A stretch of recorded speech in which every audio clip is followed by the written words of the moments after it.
Welcome to learning module number 5, where we will study phase diagrams. Let's begin our lecture with defining what the phase is. Okay? By definition, the phase is a region in the material that has the following key features: uniform structure, uniform properties, and uniform composition. And the phase is the region that is separated from other phases by distinct boundary. Let's look at some of the examples that will be very familiar to you. First, we're going to look at the ice, water, and water vapor, which would be an example of three distinct phases of water, right? And we usually define it as solid, liquid, and vapor. Now, another example would be, let's look at the composite that we studied early in this course, and hopefully you guys remember that fiberglass is basically an epoxy matrix that hosts a bunch of glass fiber, right? Now, in this particular scenario, glass fibers and the epoxy matrix are both solid, but they are distinct phases due to the difference in the composition, right? In the composition and the properties. Each of those phases will have its unique properties. This is also an example of the composite. It was evading my brain, the word composite, right? We do know that the compounds that constitute the composite, they don't bond. And this is why these are going to be distinct phases, right? And each will have its distinct properties. Another example of phases would be iron at room temperature, which is going to be your BCC iron, and then iron above 912 degrees C, which is going to be the FCC. So even though both are solid, right, and both have the same composition, they are still distinct phases due to the differences in the structure, right? Okay, so to represent the phases present in a material at the specific given temperatures, pressures, and compositions, we use phase diagrams. And I've chosen the phase diagram that is probably most familiar to you because you could have encountered it in thermodynamics, physical chemistry, or in one of your chemistry classes. This is the pressure temperature phase diagram for water, right? In here we will have pressure, here's the temperature, and you will notice that this phase diagram has three distinct phases, and this includes solid, liquid, and vapor. The three distinct phases are separated by the lines, and this is how we have I won't have to highlight them, but we have a freezing line, we have a vaporization line, and so on and so forth. These are the lines that separate distinct phases. If you happen to be on the line, directly on the line, that means we will have two phases coexisting, right? So if I happen to be somewhere in here, that means that I have two phases coexisting, and that would include my liquid and vapor, right? If I am somewhere in here, then I'm directly just in the vapor region, okay? Now, I will also, I would like to point out this triple point, right? This is a unique triple point that the uniqueness of this point comes from the fact that at that particular pressure and temperature, you have three phases coexisting with each other, right? Being at equilibrium. That would include solid, liquid, and vapor. Now, looking at the phase diagram, there are a lot of questions that we can answer, right? We can predict the number of phases. We can predict, given pressure and temperature, right? We can predict the number of phases. We can also manipulate the phases, and I'll give you an example like that. Let's try to answer this question. Can you melt ice with pressure? And before you look at that video that I shared with you, Let's try to answer this question by using just the phase diagram that is given to us on the slide.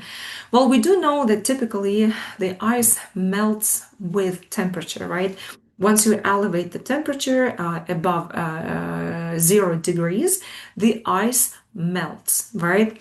But is it possible to keep the temperature the same? So meaning that why don't I change the color and I have to be somewhere on the solid, right? Well, let's say I'm going to be somewhere in here. Okay, so I am in the solid phase, meaning that what I have right now is just pure ice. And is it possible to melt it by using just the pressure, right? So the idea here is my pressure. If I am to elevate the pressure, okay, at some point, now I'm not sure if my line, yep, I feel like it is not entirely parallel, but if I am to elevate my pressure, right, and at some point you will notice that you will cross the line and you will get to the phase where you have the liquid. So that means that you can indeed melt the ice with pressure alone, or either melt or liquefy. And the link that is on the slide will demonstrate you an experiment like that where the ice is being melted by the force applied on top of it. Okay. Now, there is a relationship that determines the number of phases that can coexist in equilibrium in a given system. And again, this is something that hopefully most likely familiar to you. We call it the Gibbs phase rule. And this rule connects the following components, right? Let's name each and every one of them. P stands for the number of phases, okay? Now, F stands for the degrees of freedom. Degrees of freedom. C stands for the component, the number of components, right? And then plus two actually accounts for the pressure and temperature, because for us to define the system, right, or to estimate the number of phases present in the system, we actually have to define pressure and temperature, right? And that's why we see the number 2 in there. Let's look at some of the examples. Typically, when you use the Gibbs phase rule, you are trying to evaluate the degrees of freedom. By definition, the degrees of freedom is the number of variables that can be changed without changing the number of phases at that point, okay? And I would like to go back to the triple point because we know that it is a unique position, right? That's what I keep saying. This is the only unique point where you have the 3 phases coexisting, right? And so what I'm trying to say that if you are to take a step either left or right, and by that I mean I would be changing my temperature, or if you are to take a step up and down, and by that you would be regulating the pressure, increasing or decreasing, you will notice that you will basically lose one of the phases, right? You won't be able to capture all 3 at once, right? Because if I am to increase the temperature, while I actually don't have my solid liquid vapor anymore, I will end up with just vapor, right? If I am to go in here and actually drop the temperature, right, I will go from a triple point where I had 3 phases coexisting with each other. I will go just with the solid that will turn into the ice, right? And you can see that if you go up and down, or if you can change them simultaneously, right? Let's say if I'm increasing the temperature, but I'm also increasing the pressure a little bit, right? So that may put me either at the equilibrium of liquid and vapor or into a pure liquid region, right? But why am I pointing at all of this? What it tells me is that I can add to remain in triple point, right? Meaning that to have 3 phases coexisting with each other, I cannot change a single variable, right? Meaning that the degrees of freedom has to be 0. I cannot change either pressure or temperature because changing even one would make me lose the three coexisting phases, right? So, and that's what the Gibbs phase rule will basically tell you, right? And so let's see, let me rewrite it a little bit so I can actually estimate the degrees of freedom, which I know should be 0, right? If I'm doing the entire math properly. So I should have components minus phases plus 2, right? Now, components. I'm still talking about the phase diagram that we've seen before, and I'm talking about the triple point right now. There's only one component, right? Even though I have three phases coexisting with each other, they all made out of water, meaning that there's one component that is water. So I'm going to have 1 minus the number of phases specifically at the triple point is 3, right? We have solid, vapor, liquid coexisting with each other. And then I have this plus 2. And indeed, the math will give you 0. That means that you can change 0 variables, right, without changing the number of phases. If you change even one variable, you're going to lose your 3 coexisting phases. We can apply this math to basically other um, positions. You can practice yourself and you can find one specific position and see, for example, perhaps, why don't I show you? If I am somewhere in here, right? Let's say I'm in the liquid region. My degrees of freedom should be 2, right? Because even if I change my temperature or if I change my pressure, right, I can still remain in exact same liquid region, right? Until eventually I cross the line. But then you won't have a liquid anymore. You will have a liquid coexisting with something else, right? So if this was math done for the triple point, okay, then I'm going to put it as point A, right? Where you actually, and I will label it as point A right here, where I have the liquid. So let's see what the degrees of freedom should be. It should be 2, right? Because just looking at the diagram, I can see that I can go left and right, meaning I can regulate the temperature, I can regulate the pressure, and it will allow me to maintain the one phase, which is liquid, right? So we'll start with components. We still have 1. Then we will go into the number of phases. And as I said, the point I've chosen, right, I've chosen it randomly, just for the purpose of the example. I've chosen the point where it is in the liquid. So that means -1 plus 2. And indeed, I see the number that is plus 2.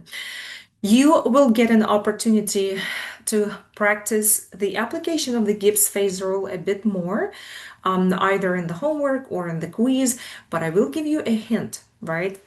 This is the general formula of the Gibbs phase rule. And the number 2 here, the plus 2, stands for pressure and temperature. If all of a sudden the question says at 1 atmosphere, and then there's the description of a system that tells you that the pressure is fixed, it doesn't change anymore. That means that your Gibbs phase rule will change from plus 2 to plus 1. Okay, so it's just something to keep in mind, is that plus 2 accounts for the 2 degrees of freedom for pressure and temperature. And if one of those is fixed, either pressure or temperature, then your Gibbs phase rule will change from plus 2 to plus 1. It's just a hint for one of the graded assignments that you will encounter in the course. All right, let's look at one more problem. The question here is, how many triple points are there in the pure iron pressure, temperature, equilibrium phase diagram? And then the next question is, what phases are in equilibrium at each of the triple points? Well, in a sense, the answer is already displayed on the slide, right? Because right here it says triple point. Okay, and it does make sense that I'm going to have a triple point here, and triple point there, right? And perhaps I'm going to label it as A, B, and C, so it's going to be easy for us to describe. Now, if I am to look at the point A, then you will see that you have 3 phases, which is going to be your vapor coexisting with liquid and delta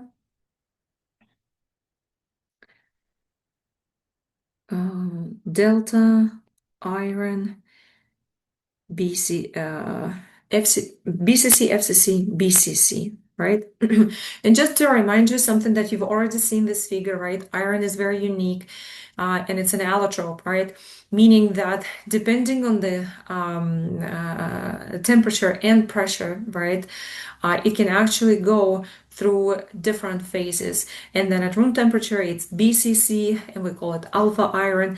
At some point, it actually, you don't have to recall all of these temperatures, but at 912 degrees, once you heat it up to 912 degrees, it swaps to the gamma iron, meaning that it's the same iron, right? It's the same iron composition wise, but it's not a body-centered crystal structure anymore. Now it's a face-centered. So in a sense that the iron atoms, they reorganize, they reassemble themselves into the FCC structure. And then once you cross the 1394 degrees C, iron goes back to the BCC structure, but now we call it the gamma, because again it's a different slightly different phase, right? And then it above 1539 it begins melting. Okay, now perhaps I shall describe the rest of the phases as well, just to practice.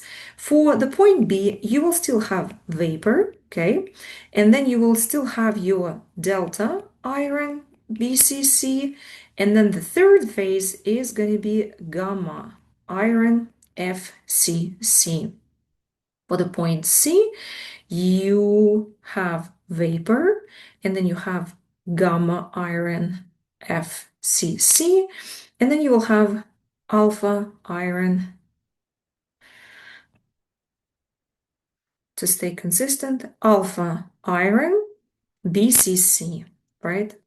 So hopefully it makes sense how I define the phases, right? Because it's relatively simple. We just need to keep in mind is that the phases are separated by boundaries, by these lines, right? And this is how I know that everything above this line, right? Everything, and I will shade it for you right here. Everything here is going to be my vapor. Now, if I switch my color, everything in here, all the way up to this line is going to be my liquid. In between, I'll switch to yellow. In between, this line right here is going to be your delta iron, right? And then since I do have more colors, I'm going to go with the orange color right here. This is where you will have your gamma. And then the final is going to be the alpha, which is in this region, right? And once again, all phases are separated by distinct lines, okay? Now, how do we create those phase diagrams, right? As an engineer and as a material expert, perhaps you should know how people came up with these phase diagrams. There's a lot of information you can pick up from that diagram, right? But how do you create that phase diagram? To do so, we use cooling curves, okay? Once we understand what the cooling curve is, then we can easily construct phase diagram for pretty much any material or alloy, okay? Now, to construct the cooling curve, we usually melt the material, right? So we liquefy it, and in here I'm giving you an example again of iron.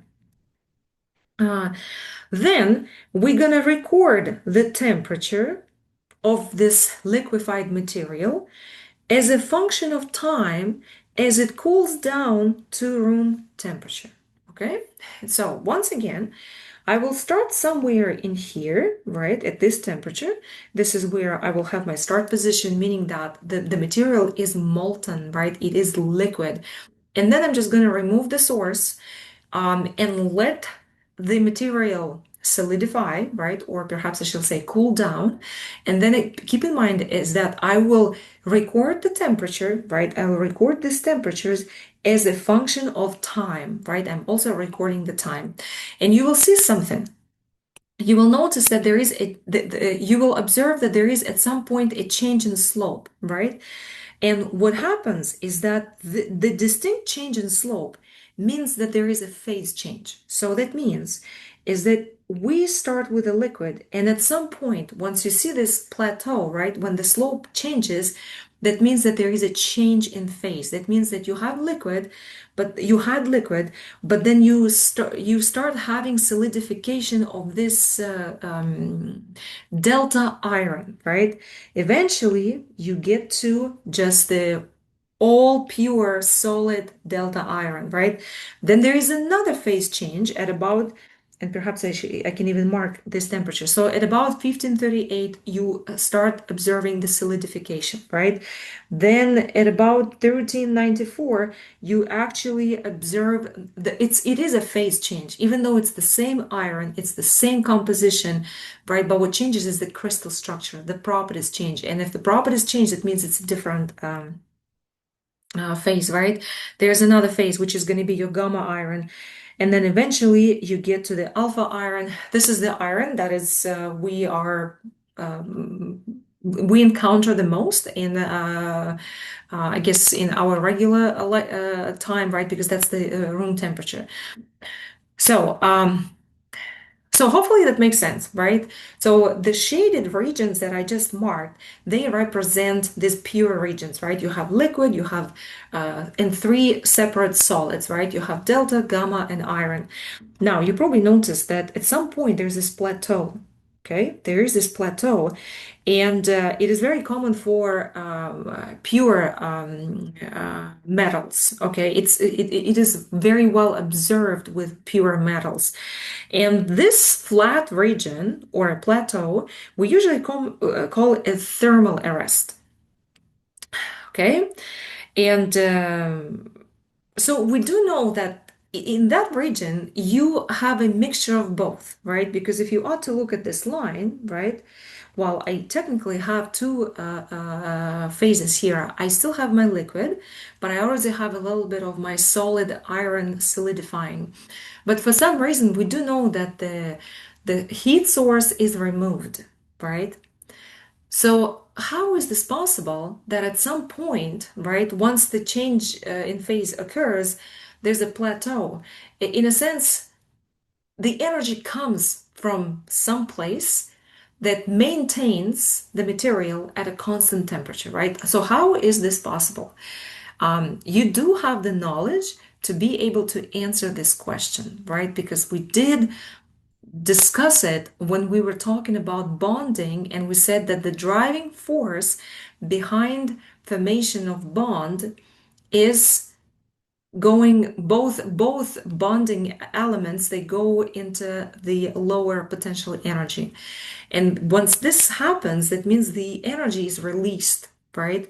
So as solidification persists, there is the energy that is released due to the formation of bonds. And this is why at some point, even though that the heat source is removed, and as the time goes on, there is a certain thermal arrest that is observed in the material, right? So hopefully you were able to answer this question with me. Um, Now, so what's going to happen is that now, how do I construct actually the phase diagram, right? So how do I go from a cooling curve, right, that you guys all just looked at? This is just an example of a cooling curve that has been constructed for a pure iron. But how do I go from the cooling curve to the phase diagram? Very simple. What I'm going to do is that I'm going to take multiple pieces, right? I'm going to take many alloys. And for this specific example, I'm showing you copper nickel alloy, okay? And I'm going to have how many? One, two, three, four, five pieces. I'm going to have a pure copper. I'm going to have 20% nickel, meaning that the rest 80% is copper. And then I'm going to have an alloy that has a bit more nickel, a lot more nickel, and then I'm going to have a pure nickel. And what I'm going to do is that I'm going to construct a cooling curve for each. So that means I'm going to construct this guy, right? Boom, for each. And you already know how you record it, right? And that the change in slope means that there is a phase change and things like that. So I'm gonna record this. Then my plan is once I have a series of these curves, right? Once I plot them, I'm gonna look at the points and I'm gonna record the points where I have the change of slope, right? I'm going to identify these points. And the final step that I have to do is that I just have to connect it. And just like that, I've arrived to a phase diagram. Everything above this line right here is going to be my liquid. Everything below is going to be my solid. And in between, I will have my liquid plus solid. And for solid, we always going to use the letter alpha. And just like that, we generated a phase diagram, okay? Now, we can actually now have exact same phase diagram, but this time we're gonna present it as temperature as a function of the composition. So not only I'm able to derive the number of phases, let's say if I know the temperature, right? Not only I can derive the number of compositions, the number of phases, I can also know what the exact composition of each phase. So why don't we look at the example? This must be from, I'll try to remove what I can. All right, well, since I already have some notes in here, I'm going to stick with this, right? This was a random example. Perhaps I used it last year. So for an example, I decided to look at the 40 weight percent nickel. So I'm looking at the alloy, right, where I have 40 weight percent nickel, meaning that the rest, the remaining 68% is going to be copper, right? And perhaps I'm looking at, again, this is just randomly, I'm choosing it randomly, but imagine that this is something that is actually relevant for some kind of real life application. And the temperature is pretty high, 1200 degrees C. So if I am to find out the position of my composition, right, the average composition of my alloy, and if I am to draw the line, right, all the way up, now I'm going to do the same for my temperature, and I will find the point where these two intersect, okay? This will right away tell me the number of phases I have. So that specific alloy with this composition and at this specific temperature will have liquid plus solid coexisting with each other, right? Now, if all of a sudden I am to raise the temperature, right? If I am to raise the temperature somewhere above 1400, then I will actually dissolve the entire solid parts that were in my liquid and I will end up with just pure liquid. Something to keep in mind with this alloy. This alloy is very unique because you can see that the two components are completely soluble in each other, right? Because you can go from pure copper to pure nickel. And usually, whenever we look at something like this, we call it a binary isomorphous system. Now, earlier I said that not only I can define the number of phases, that would not be enough, right? Because, okay, well, I know that I have liquid and I have alpha, but what about their composition? I know the average composition for the alloy itself, but the composition of each phase is different. And then the other question that I would be interested to find out is that, okay, well, if I know that there is a liquid and solid, and then even if I happen to find out the composition of each, the next question is what's the weight percent fraction of each, right? So how much is liquid and how much is solid? This is something that is extremely relevant to us, especially chemical engineers, right? This is something that we often do to describe the system, right? Well, to answer those two questions, we're going to use two rules. And the first rule is a tie line, and the second one is going to be the lever rule, okay? We're going to use a tie line to determine the composition of the phases. And I will show you right away how we would do that. So we're going to look at this example, okay? And we're going to stick with the point O. So imagine this is where we are, and it tells me that I have a liquid and a solid, okay? Coexisting with each other. The next question is, what's the composition of liquid and what's the composition of solid? Well, very simple. All I have to do is that I have to draw this tie line till it intersects both the liquid line and the solid line. Now, these 2 points allow me to define the composition. So this will tell me the composition of liquid, right? So this point is going to tell me liquid composition. And then this point right here will give me the solid composition. Okay? So right away, why don't we go back to the previous figure because we actually had numbers in here, right? So if I am to stick exactly where I am, if I am to draw this tie line, it would make sense if I would change the color so you would know what exactly I'm adding to the graph, right? Well, if this is my point, I'm gonna draw this tie line, right?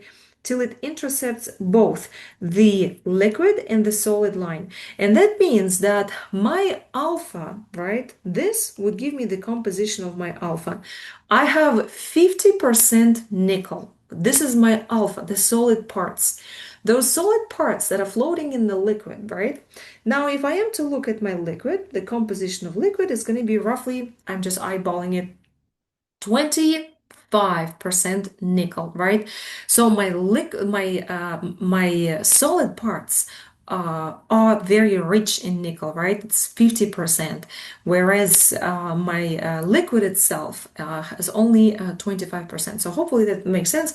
This is how you apply the tie line, and I will emphasize it again. We use the tie line to determine the composition, okay? Because that is the really important part. We use to define the composition of those phases, right? So whenever we do the analysis, right, we do need to know the overall alloy composition and the temperature, right? Once we know those two, we can easily identify the number of phases. Then I can identify the composition of each of those phases. And then the last question is that I would like to know the amount of each phase. Now, to estimate the amount of each phase, I'm going to be using the lever rule. So, and I will explain you how you do it. You still need your tie line. You still have to use it, right? But the lever rule, that means that when you are estimating the fraction, the weight fraction of a certain phase, you have to look at the opposite side. Okay, so if I am trying to determine it for the solid, right? And I'm going to put it like this, weight fraction of this solid.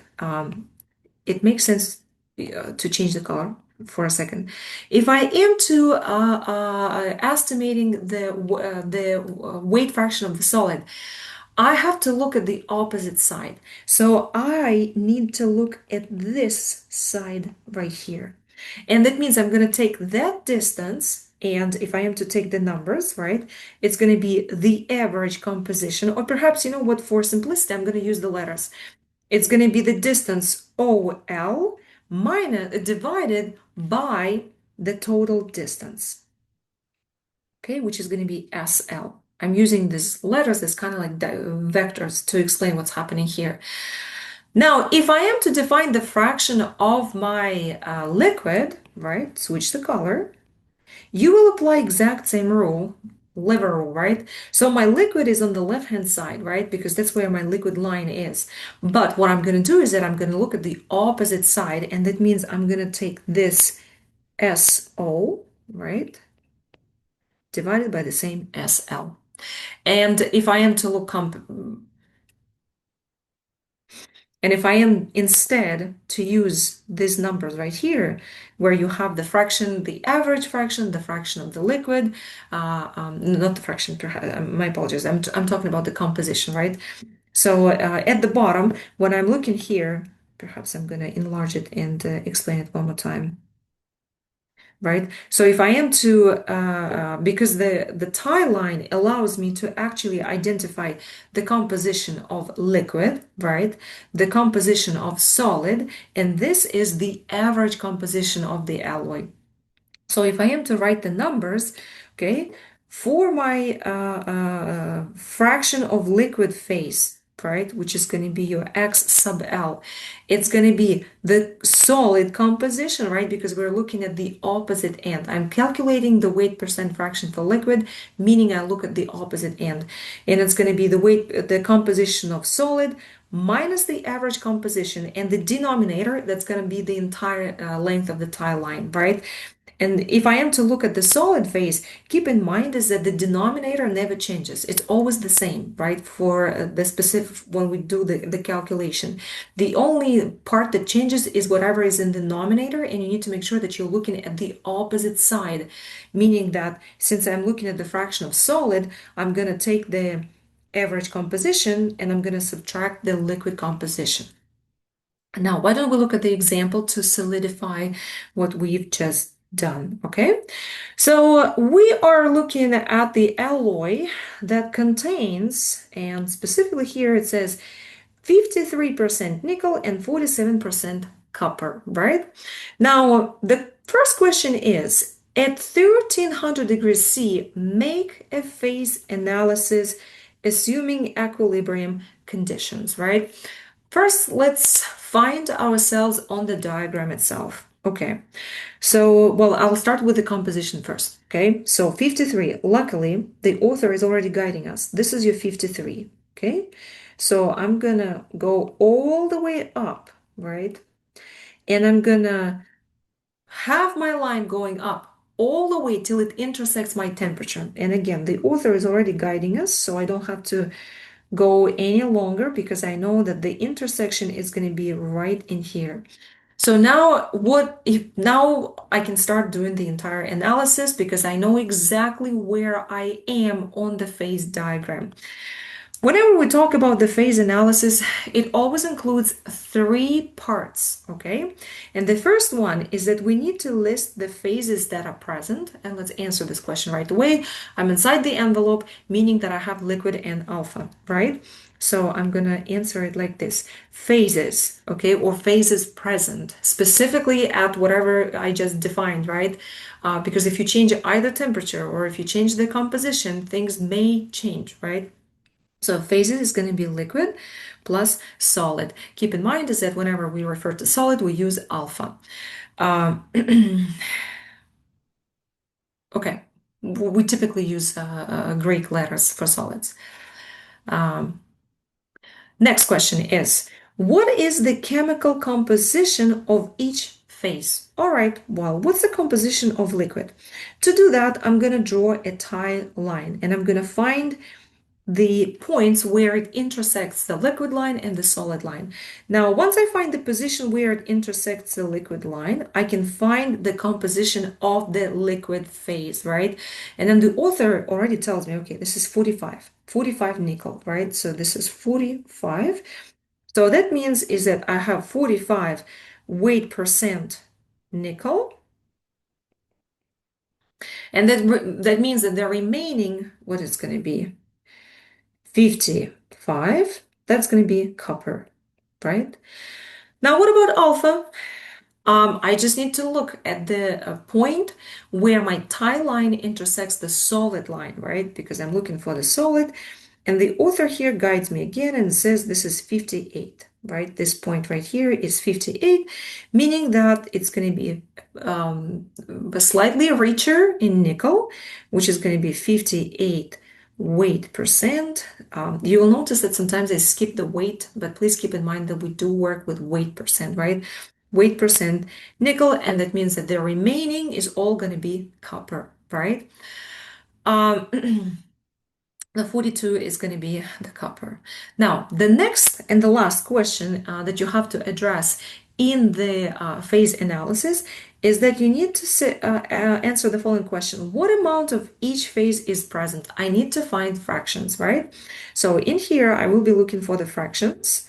And I will start with fraction. Where is the best way to write it down? Okay, I'm going to do like this. The weight percent fraction of liquid is going to be, keep in mind, I will be using the lever rule, right? So I have to look at the opposite side, meaning that I need to take this distance right here, okay? Or perhaps maybe I shall highlight this distance right here.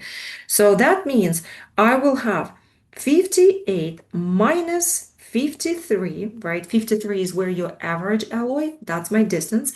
And I have to divide it by the length of the entire tie line. And this is going to be 58 minus 45, right? So what it's going to be? It's going to be 58 minus 55 divided by 13. 5 divided by 13 is going to give me 38.5. 38.5, right? So the weight fraction of the liquid phase is 38.5. Now, it's time for me to estimate the alpha, okay?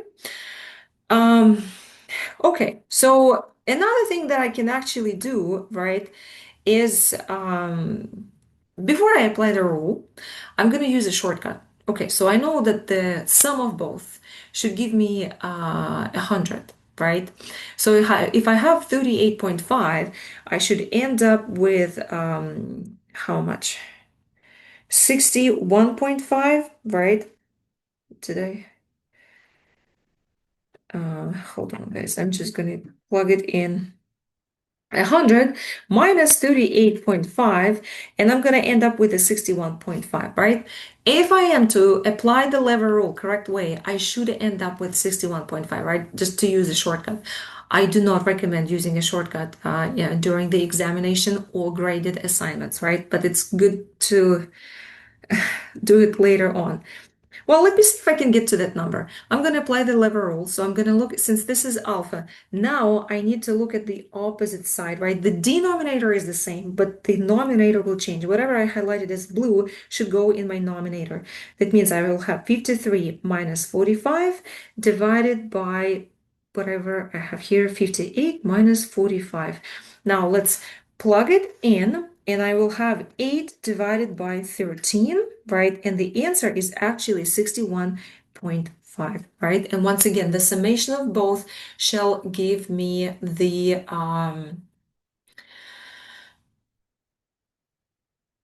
100, right? Because that's the total, and you only have these two phases present. Okay, so hopefully that makes sense. To summarize, whenever we perform a phase analysis, we include the phases, the composition of each phase, and then the fraction or the amount of each phase present. Okay, now I see that there's a part B that says that you need to make a similar phase analysis at 1500. Okay. Okay, so, well, part of me thinks that, let's see if I can copy, paste. Okay, now I think I copied, pasted it. Beautiful. All right, so that means is that I'm gonna erase this. I think I can erase all the way like this. That was unnecessary. All right, I'm just trying to reuse the same slide, but also not to clutter it too much. Okay, so now I'm going to part B, where it says make a similar phase analysis at 1500 degrees C. I'll change the color just for comfort, right? I'm going with blue color now. So now I still have the same alloy, right? So I am still going from this point, right? From 53% nickel, and I'm going all the way up, but this time 1500 actually happens to be this final line on the top. And let me continue going all the way up here to see where my point is here. So, okay, well, if I am to continue melting this alloy, right, all the way to 1500 degrees C, looks like at 15 degrees C, all I have is liquid, right?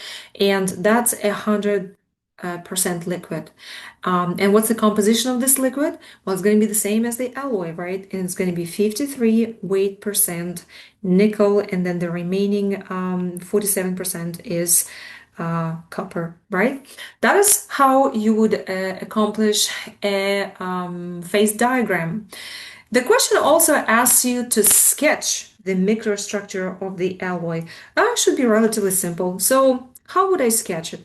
Well, if this is, imagine if this is what I see under the microscope, right? At 1500 degrees C, it's going to look like this. It will only have my liquid, right? Where this blue is my liquid, right? If I am to sketch the alloy. What about the one that we had before? I'm going to switch to the red. So this time, if I am to actually sketch it here, right? If I'm looking under the microscope, I know that I have liquid and solid. Well, I'm going to first start with the liquid, right? And I'm going to use same concept. If this is going to be my liquid, and I do know the composition of this liquid, right?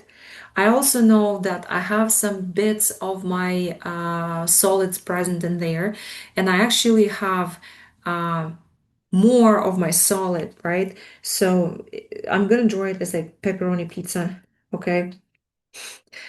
And the majority of space is going to be lots of pepperoni. All of this is going to be your solid bits, right? And keep in mind is that that space, right, the weight fraction has to be greater just to kind of like represent. They also don't have to be the same, right? Like you guys can imagine that those are like crystals that are nucleating, floating in the liquid, but that's what it's going to look like to represent the same on the diagram. All right.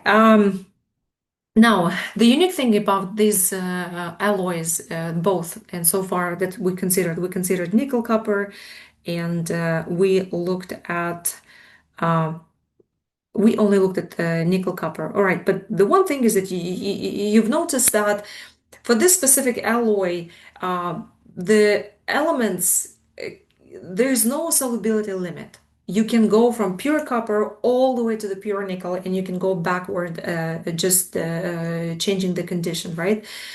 But this is not the case. We know that there is a solubility limit, and depending on how similar the elements are, there could be only a certain amount that you can dissolve. And this brings us to a very, very important type of alloys, and this is called a eutectic alloy. And for this specific course, we're going to look at the binary eutectic alloy.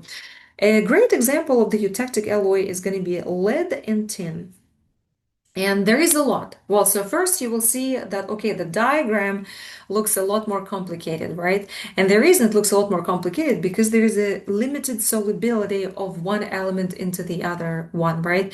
And this is why before we saw this, right? This is what we saw. We saw kind of like the envelope. And now we're looking at something that is a bit more complex. But still, it should be very relatively simple. Let's understand it. And perhaps we do need to understand where the phases are and what those phases look like. Okay. So again, keep in mind is that the phases are always separated by lines. In the examination, I usually throw something at you that looks like lots of lines.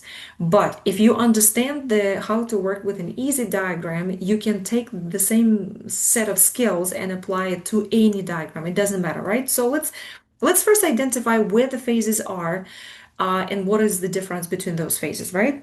So to begin with, I'm going to first redraw these lines. So everything above this line is going to be my liquid, okay? And so I'm going to perhaps, since my liquid has been blue, I'm going to highlight it like this. All of this. I'm trying to do my best, but they will probably overlap a little bit, right? So I'm looking at the liquid. Okay, so now I also have solid phases, which is alpha and beta. And let me separate those. So everything to the left of this line is going to be my alpha, right? This is going to be my alpha. And this alpha is different from the beta, okay? On the other side, I have a beta phase, highlighting it here, okay? Now, if you notice it, that in alpha, the alpha phase is this, we call it also terminal solutions. Perhaps I will start highlighting some of the things on the next slide because that would be important, right?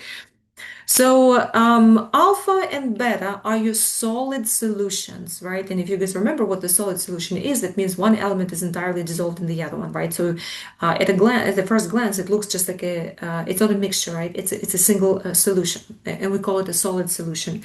So the alpha and beta are terminal solid solutions, and there is a significant difference between those two. The alpha phase is rich in lead, right? Whereas the beta phase is going to be rich in tin, and you can see it right away here. So moving from left to right on the x-axis, I'm adding more and more of tin, right? So you're looking at the weight percent tin.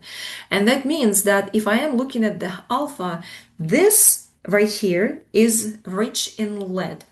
The beta, the terminal solution at the other end, it makes sense, it's rich in tin, right? And that's the difference.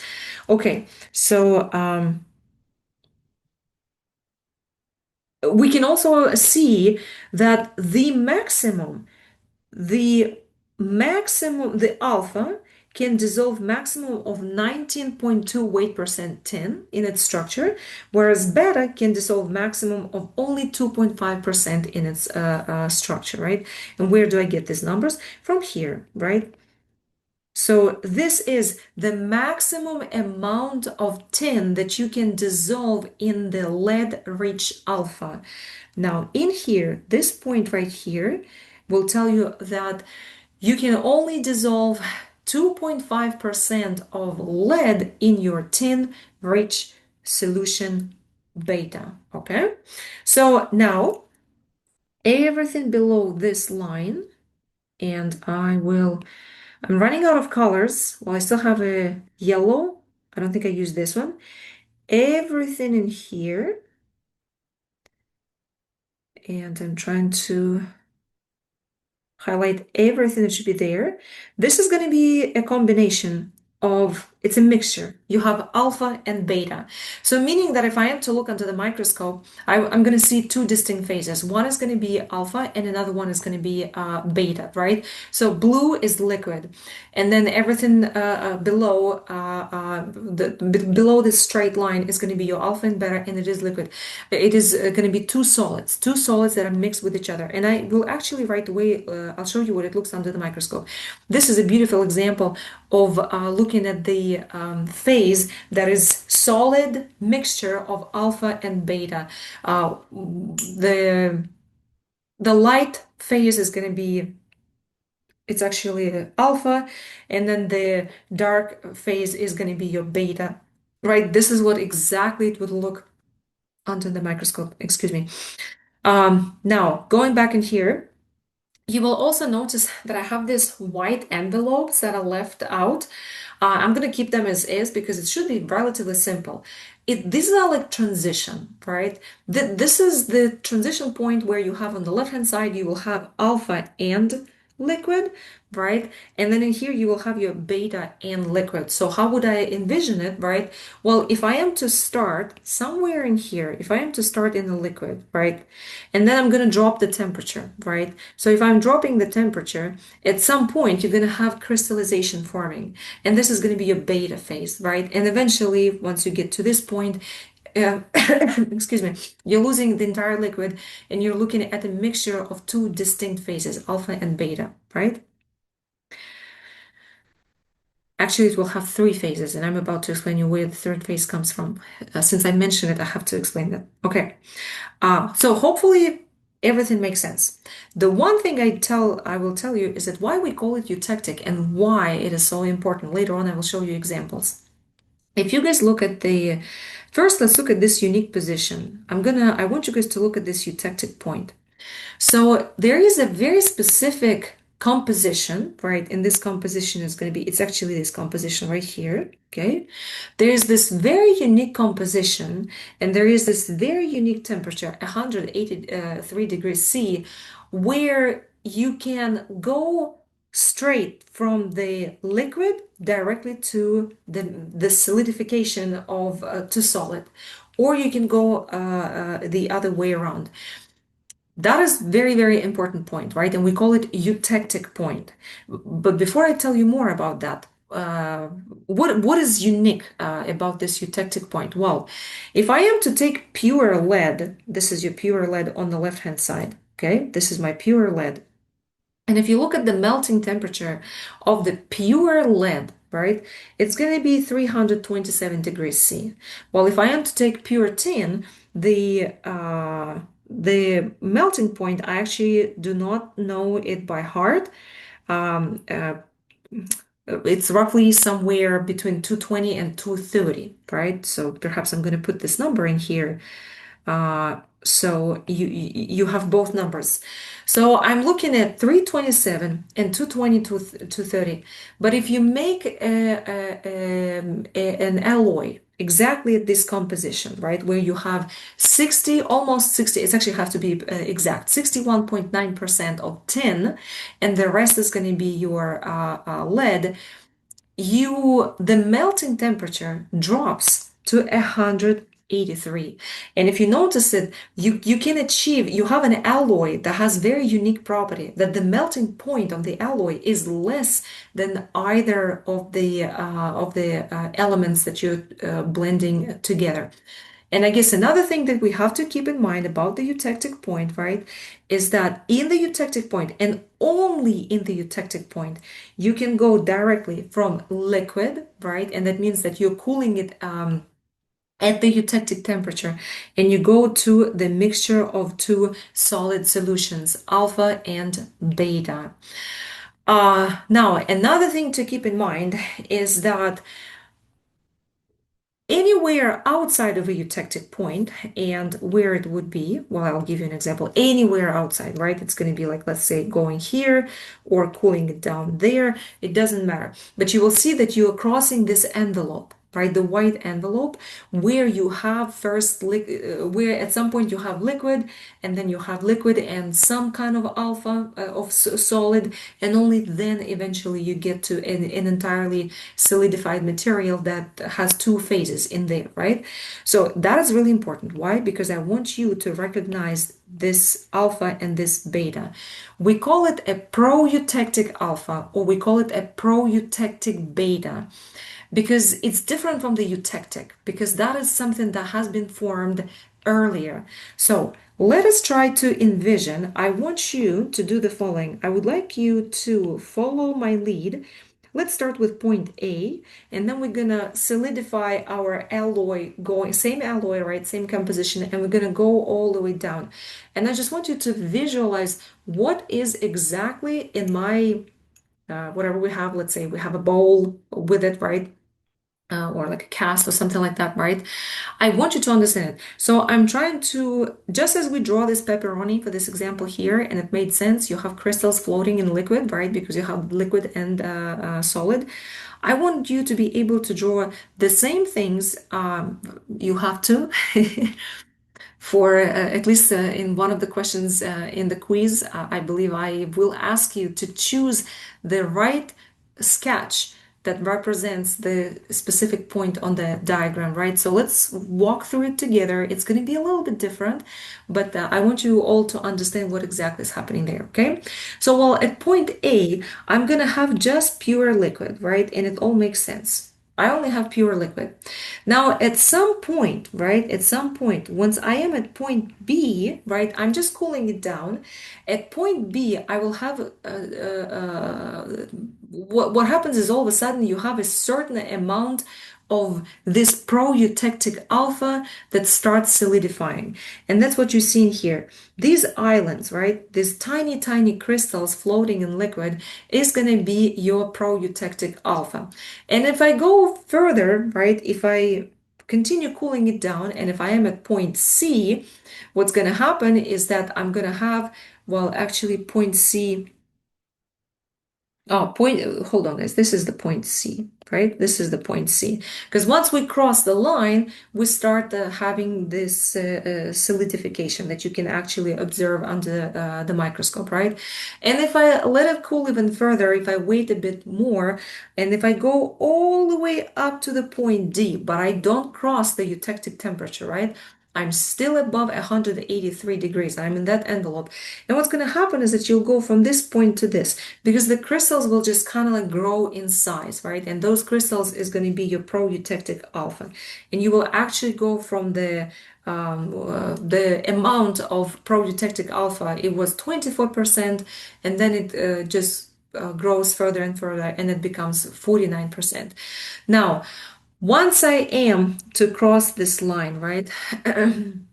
Once I am to go below the 183 degrees C, what my composition is going to look like, and now you have three phases, and I want you to understand. Now, first, you will see that these guys, and I will highlight them right here, this, let's call it pepperoni slices, right? Because then it will make sense. These slices, they have formed, right? They solidified in the white envelope, in this region right here, where we were walking from C to D. And now they are present. But now the rest of the liquid solidified too, and that's how you have alpha and beta. But this time there is a difference between alpha, eutectic alpha, and proeutectic. So the pepperoni pieces are our proeutectic alpha. Now, the two remaining phases, and I want you to see the following way. The white slides is going to be your eutectic alpha, right? That solidified below 183. And now the blue lines is going to be your eutectic beta. And that's how once I said, well, guys, if you are in that phase, right? What I meant, like right here, if I walked all the way from here to here, right? Even though it looks like you have eutectic uh, where you have entirely solidified, right? You have alpha and beta. But we need to keep in mind is that there is a difference between the alpha. Your alpha, you have a proeutectic alpha, and then, well, I should say beta because I'm on the other side, right? Since I moved to the other side, you will have proeutectic beta, right? But this is what I want you to keep in mind. And then this composition is different from the eutectic. At the eutectic, because you don't have this intermediate step, you don't go through this white envelope, you actually have a beautiful eutectic alpha where these are the white slabs, and then the blue lines is eutectic beta. I randomly assign them because I think that's how the author assigned it. It's just a sketch. You can flip them as long as you understand that one phase, one color is for one phase, the other color is for the other phase. And I do want you to understand, you may encounter a question like that where you are either asked to draw, right? And of course, I will I will place you either at the eutectic point, right? And you guys know that there, if you are above, it's pure liquid, right? It's a solid solution, liquid solid solution, right? And then if you cross directly through the eutectic point, right? That's the eutectic point right here. Then you're gonna have you have a mixture of two solid solutions, right? You have alpha and beta. Now, this is us crossing directly through the eutectic point, and this is me highlighting this reaction right here, right? If we are directly at the eutectic point. However, if you're working with the compositions where you have to cross through this intermediate envelope, right? Whether you have alpha on the left hand side or you have beta on the right hand side, you have to be aware that you don't go from liquid straight to the solid, right? You have liquid, then you have crystals solidifying and floating in the liquid, and then eventually everything solidifies, and then the structure will look something like this, right? Okay. Um,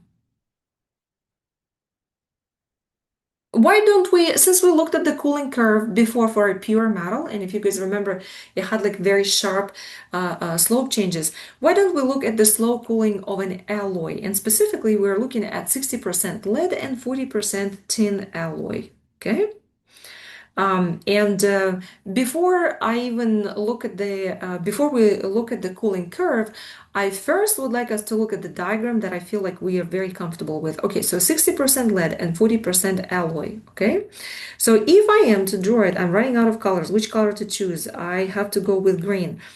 60%, I'm somewhere in here. 60%, was it tin or was it 60% tin or lead? 60% lead. Ooh, I almost made a mistake. Oh, this is actually such a good example that I made a mistake, right? So I'm given 60% lead, and instead I didn't pay attention what is at the bottom, right? And I actually chose tin. Okay, we need to be very careful when we're trying to find the position. Another common mistake that I encounter during examination is that when a student is really good and they understand how to work with the phase diagram, but everything goes wrong from the first minute because they choose a wrong point and then everything else changes.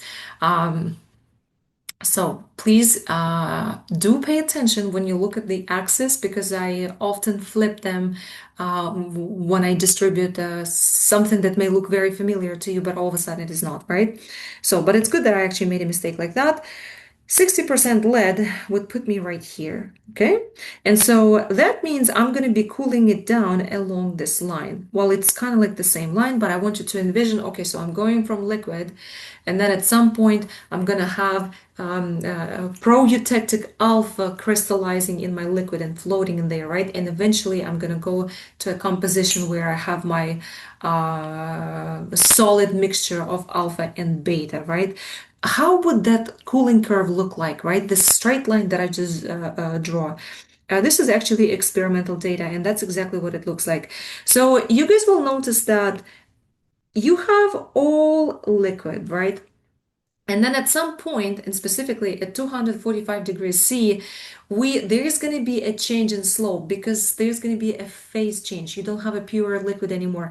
And indeed, if you had an all liquid, now you have a little bit of proeutectic alpha solidifying, right? And then so that is what it's going to look like. We don't see sharp changes anymore, right? Because this is not a pure metal. For alloys, it's just going to look a bit different. And now at 183 degrees, we have a eutectic solidifying, right? And then eventually we end up with entirely solid alpha and beta alloy, right? Um, and keep in mind is that as you continue cooling it down, right, it's not just the phases appear, right? You also need to keep in mind is that as the phases appear, right, their composition keeps changing, right? And so would their fractions. Okay, so and these are just showing you the microstructures. At this point, we gonna, I think we're gonna finish this lecture at this particular point, and in the next lecture, we will solve a lot more problems that will teach us how to work with phase diagrams.